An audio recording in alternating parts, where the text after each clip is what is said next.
I hope that most of you remember Charlie Brown's Christmas. Remember that tree, that pathetic, sad tree with very few limbs and fewer needles? That tree is me. Now imagine that tree in a field of majestic, tall pines. They're beautiful, they're strong, deeply rooted. Imagine that tree has to see and hear the compliments and love that's put down for these trees. If you were that tree, would you feel beautiful? Would you feel loved? Would you feel valued? I ask that of you. It becomes simple to me that in everything that we do, there are questions and answers.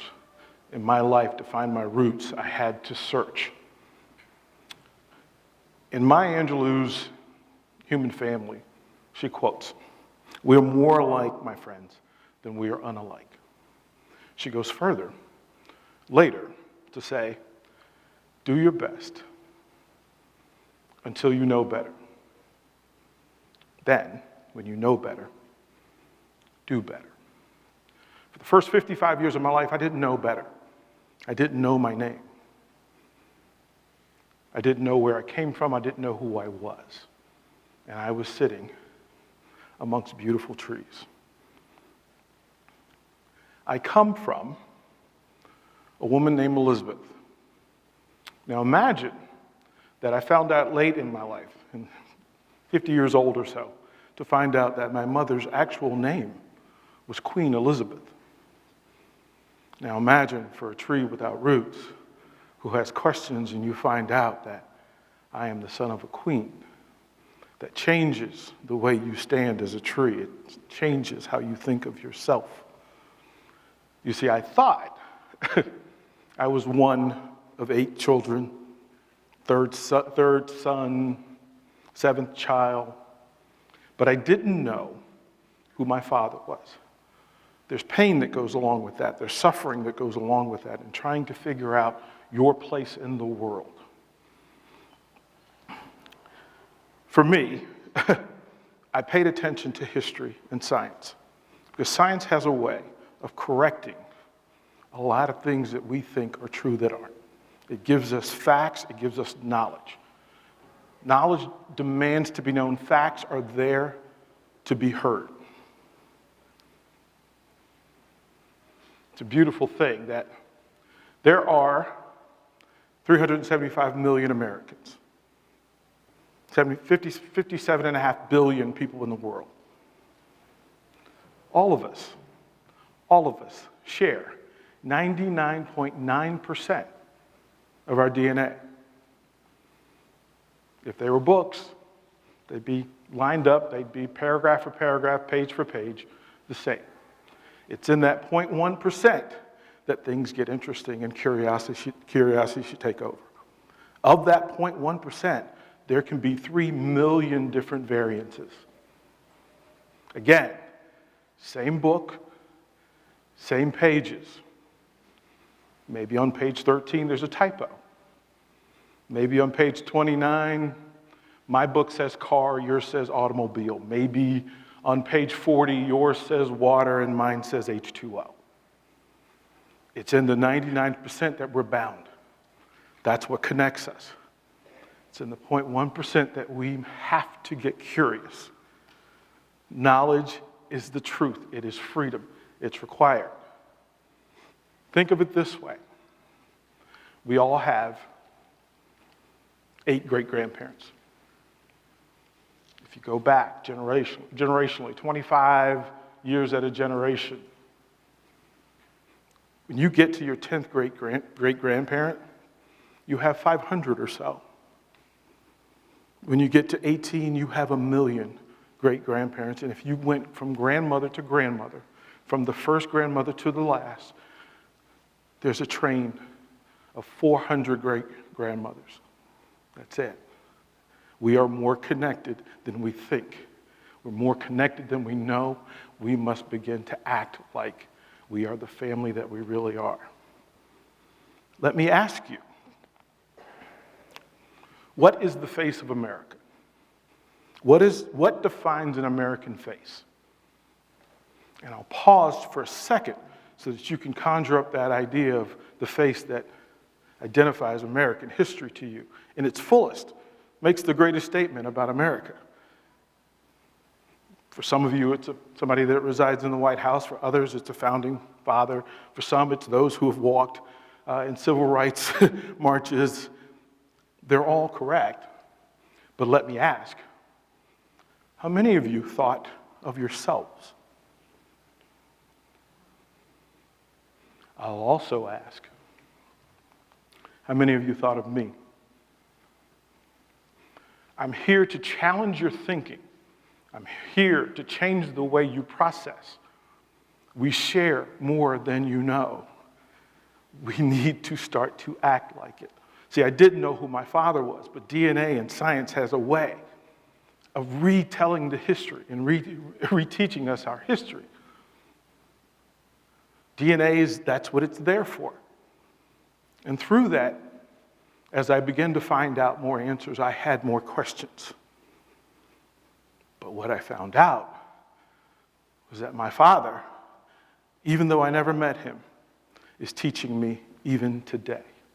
Because of him, the search goes on. Whenever there's duress in our lives, in our history, there's one common thread that moves us in the right direction. Love. Love tends to get America and its history in the right direction. For me, it was my wife. My wife stepped in my 55th birthday and decided she was going to help me know who I was. And so she hired investigators to find out who my father was. Now, my wife is old school. She's Daughters of the American Revolution. She has the full legacy and history, recorded history of who she is and who her people are and where they come from. Imagine that power of knowing who you are, where all of you people come from. There are questions that you never have to ask yourself, but her love for me allowed me to find out those things about myself. And again, as Maya said, as I know better, I now have to do better. Because I know that American history is my history, and my history is American history.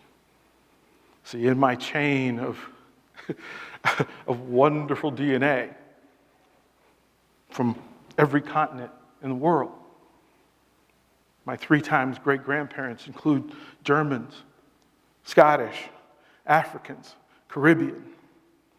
You go to 6 times and you find out that I'm the 6th cousin to Sacagawea, Johnny Appleseed, all the same. Now that we know better, we must do better. I found my American face. This is my father. Again, history is meant to teach us. American history by definition, is the chronological order of events, their causes. It speaks to genealogy and geography, the where and the who. And again, mine do the dance, and it includes presidents, vice presidents, governors, people who signed the Constitution. In my DNA and in my blood, all of the good of this nation, all of the bad of this nation exists in one place. So when you think of your American face, think of your American face because you are a part of the history. Imagine relearning history, going back to elementary school, sitting in class and hearing people teach history, our history, except it sounds like their history. It sounds like them. It was taught by them, to them, for them, instead of them talking about me, about them talking about us. Imagine the power of that our history is my history, it's our history. And see, now, when I meet you and you meet me, you will ask the question, you'll be able to identify that we are connected at a 99.9% DNA level. That the 0.1% is there to move us. It should make you curious. not distant. It should bring you closer, not more distant. Again, the full train of every bit of American history through slavery, civil wars, revolutionary wars, and go back to my great-great-grandparents, 10 times, British, Scottish, Irish, Ashkenazi Jew, Russian, German. 250 years ago, my 10 times great-grandparents fought a war, and then another war, and then another war. For me, against me, my blood was in the veins of the people who bled and those who caused it. It is very easy to not care about somebody I don't know, but now I know you. Now you know me. We are more alike than we are unalike, my friends. We will change that thinking because it's the truth. Knowledge will do that for you. It changes your truth. Prejudice is the thing that exists, right? But we all know better. We know that we should not prejudge. We should take the time to consider the other person. Sometimes this American history is about prejudging and that we don't want to know the people who we think are strangers, when in truth they're family at a level that not even you can explain. We know better. Prejudging isn't the way. If I told you that the 6 degrees of Kevin Bacon go through my bloodlines, it's the truth. Truth will do that. I find great irony in the fact that Kevin Bacon is my cousin. I don't know if you remember how the Charlie Brown Christmas story ends. But his friend Linus, and I'm going to give you my best Linus voice. Linus said to Charlie Brown, I never really thought it was a bad little tree. Not bad at all.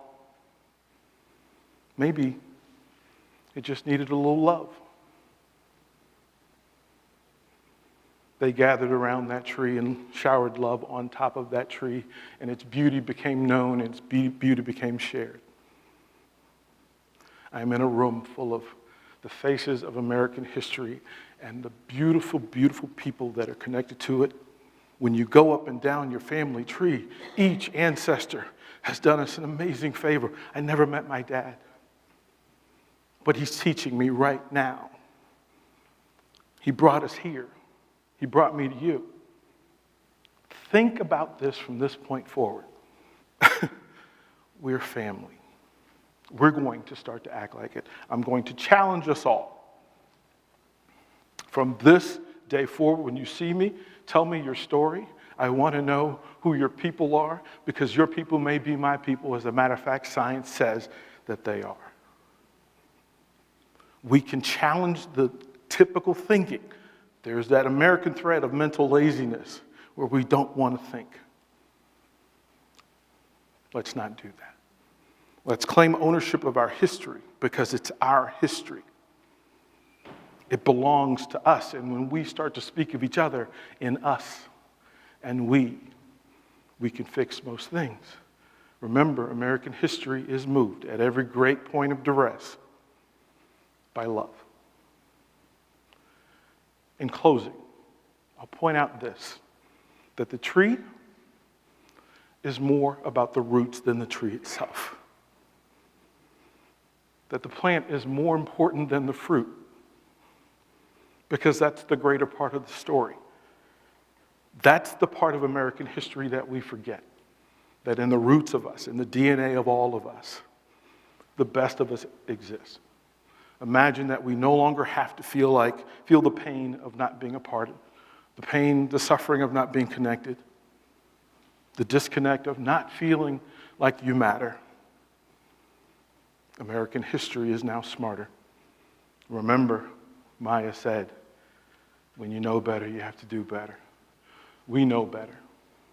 I want to thank you and your beautiful American faces, because your face is the face of American history. So is mine. Both of ours are. Thank you, family.